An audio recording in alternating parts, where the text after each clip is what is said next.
அவரைக்காய் பொரியல் எப்படி பண்ணலான்றதை பார்க்கலாம். அவரைக்காவை பொடியாக கட் பண்ணி குக்கர் இருந்தால் அதில் சேர்த்துக்கோங்க. சின்ன டம்ளரில் 1 டம்ளர் தண்ணி ஊற்றினா போதும். தேவையான அளவுக்கு உப்பும் கொஞ்சம் மஞ்சத்தூளும் சேர்த்துக்கோங்க. குக்கரை லாக் பண்ணிவிட்டு ஒரே ஒரு விசில் மட்டும் விட்டால் போதும். அடுப்பில் ஒரு பாத்திரம் வச்சு தேவையான அளவுக்கு எண்ணெய் ஊற்றிக்கோங்க.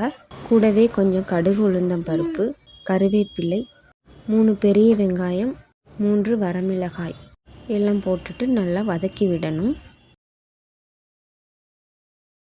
நம்ம குக்கரில் வேக வச்சோம் இல்லையா அவரைக்காய், அதை இதோட சேர்த்துடணும். அதன் பிறகு நல்லா வதக்கி விடுங்க. மூடி போட தேவையில்லை, அப்படியே வதக்கி விடுங்க. சற்று நேரம் கழித்து மீண்டும் நன்றாக வதக்கி விடவும்.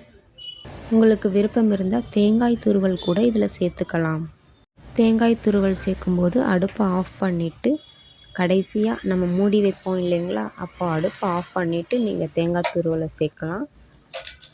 அவ்வளோதான் ஃப்ரெண்ட்ஸ், நம்ம அவரைக்காய் பொரியல் ரெடி ஆயிடுச்சு. உங்களுக்கு பிடிச்சிருந்தா இதை ட்ரை பண்ணி பாருங்கள். Thank you friends.